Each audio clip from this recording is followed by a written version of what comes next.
Hello and welcome. I am Gimba Umar. Tonight, Presidency releases full list of President Buhari's appointees, debunks allegations of favoring one region over the other. Indigenes of southern Kaduna join call for restructuring of Nigeria, demand creation of Gurara state. Speaker of the House of Representatives challenges the Department of State Services to deploy new strategies to address re-emerging national security threats. And Lebanese Prime Minister resigns over fear of plots to assassinate him. On business news tonight, economic research firm FSDH expects further decline in Nigeria's current inflation rate ahead of official data from the National Bureau. On sports news tonight, WBC heavyweight champion Deontay Wilder is confident of a knockout win over Bermain Steven in their title fight tonight.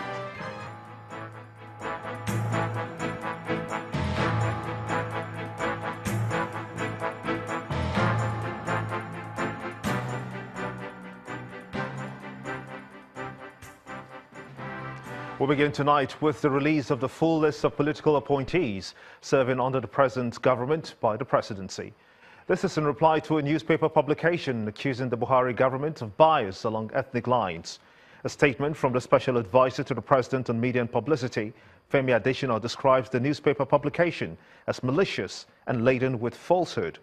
Mr. Adesina, however, released a list showing the number of political appointees to include 75 appointees from the north and 82 from the south. That's 157 appointees in all.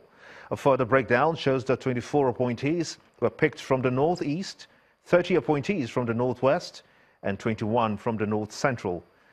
20 political appointees were also picked from the south-south, 22 from the southeast, and 40 from the southwest.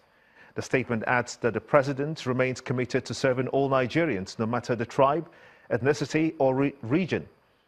He is also determined to ensure that Nigerians remain strong and united.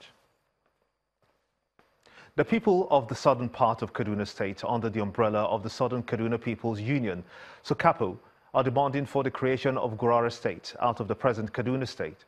They say their request is in the interest of justice, as they have all it takes to stand alone, given their population and land mass. They believe that any further reason by the federal government to deny them their own state will amount to total injustice and marginalization.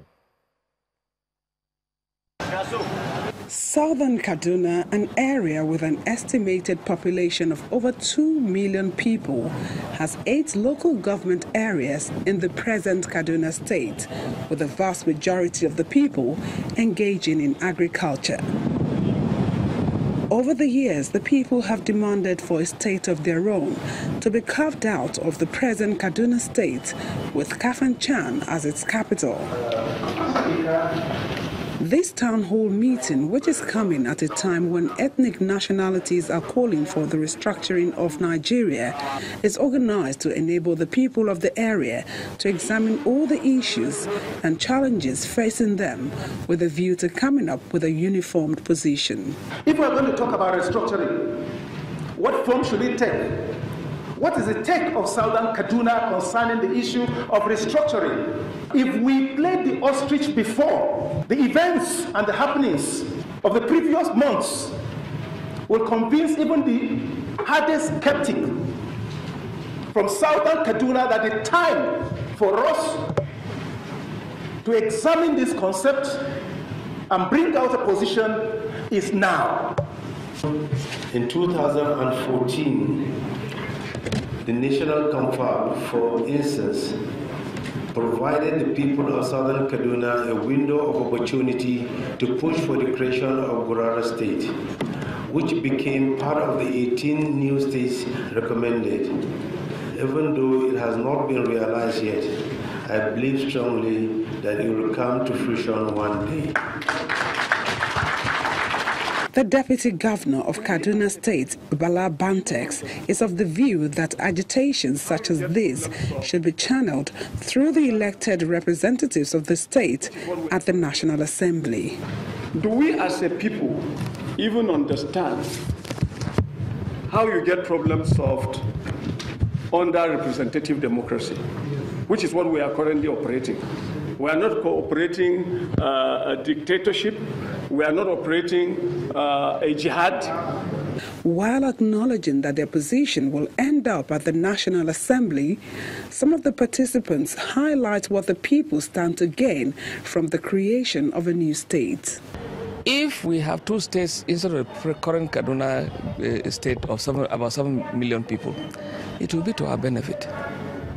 Because at the end of the day, that state, Gurara will be recognized as a state, Kaduna, remains as a state, and we are going to get resources, as a result of that.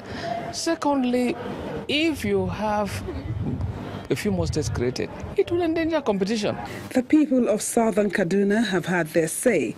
What is left to be seen is whether or not the National Assembly will swing in favor of a new state when the matter is tabled before the lawmaking assembly. It may not be in the best interest of Nigeria for the federal government to ignore the fresh threats by Niger Delta Avengers to resume bombings of oil facilities in the region. This is according to the spokesperson of the Gurara Kingdom, who has called on the militant group to sheath the swords and give the federal government more time to fulfill its promises to the region. The Niger Delta leader made this plea after a closed-door meeting with the Deputy Governor of Delta State in Asaba, the state capital. They've articulated the issues of the Niger Delta, and as at then, everybody agreed. So if federal government has started doing one thing after the other on the issue, these issues, there are some that are long-term. There are some that are low-hanging fruits, like the Ogunui cleanup issue, which they kick off, and nothing happened. 1 liter of oil has not been removed. Is it the maritime university that they said they will start September, October? This is November. Nothing seems to be happening. We will release 2 billion out of the 10 billion that were requested. No 50 kobo has been released. So is it EPZ project that the federal government said they are going to kickstart? Nothing. So we are begging the Niger Delta Avengers to calm down, and let's maybe these things I've just told them to reality. Let's give these people some time, but the federal government should know they don't have time. The Speaker of the House of Representatives, Honorable Yakubu Dogara, is asking the Department of State Services, the DSS, to develop new tools that will address the emerging national security threats.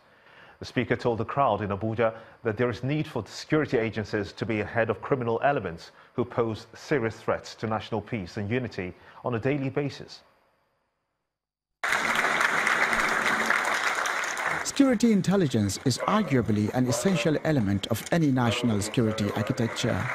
The recognition of this fact is perhaps the reason why the Department of State Service, DSS, has in the last 2 months engaged 40 participants from the security services and other government functionaries in a training on effective intelligence management.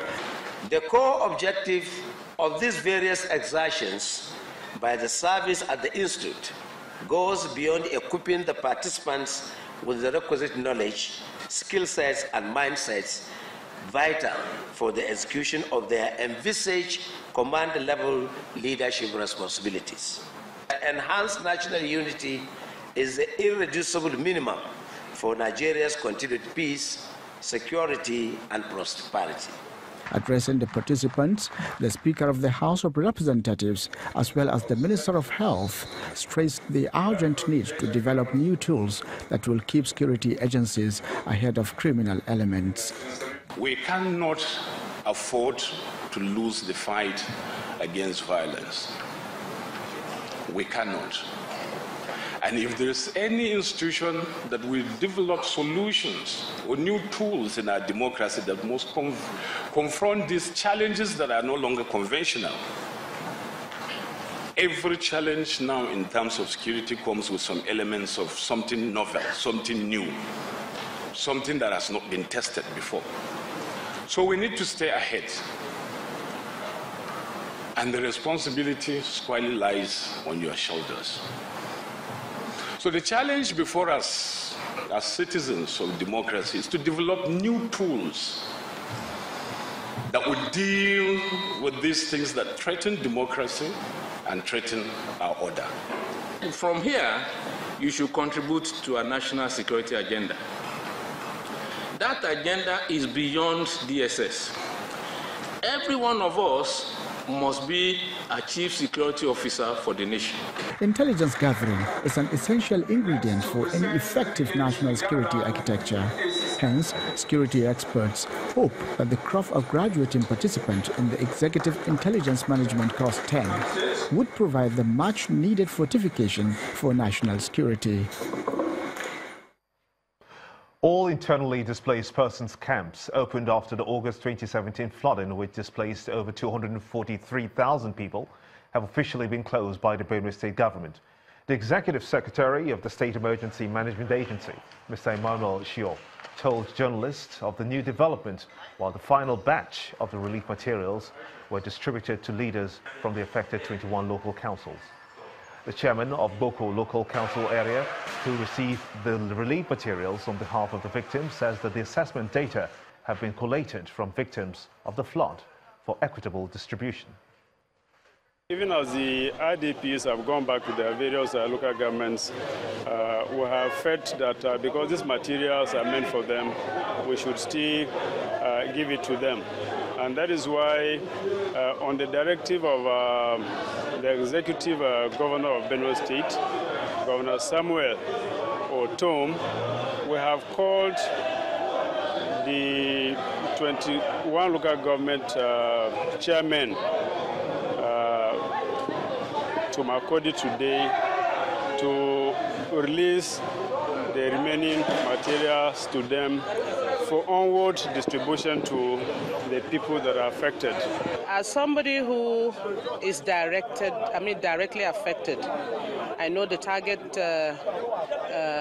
victims, and when I go back, I'll put in place a committee which is already standing and will ensure that those who are affected will be touched on an individual basis. More stories now to politics. It's day 13 to the Anambra State governorship elections, and about 2.1 million voters are expected to participate in the poll. That's according to the state resident electoral commissioner, Mr. Nwachukwu Orji, who spoke on our weekend breakfast program, Sunrise. On the preparations being made by INEC towards the election, he said that over 23,000 ad hoc staff are being mobilized for the exercise. 18th of this month, we published the voter register for Anambra State. And that register, we have gone ahead to print the manual copies, which will be in all the polling units on the 18th of this month. That we have completed. We are also fine-tuning arrangements for transportation, arrangements to get all that we needed to do in place. We have tested our smart card readers to ensure that they are in top condition for that exercise. About 2.1 million people.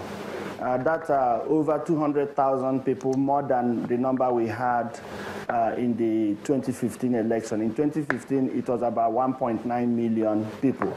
So we expect that these people will come out and vote. So these are the people that we are making arrangements for. Because of this increase in the voter register, we have created additional 199 voting points to make sure that all who are registered would have available facility where they will cast their votes. In part two, after the break, U.S. Embassy and Channels Academy partner in the training of Ethiopian and Nigerian journalists in Abuja. Stay with us.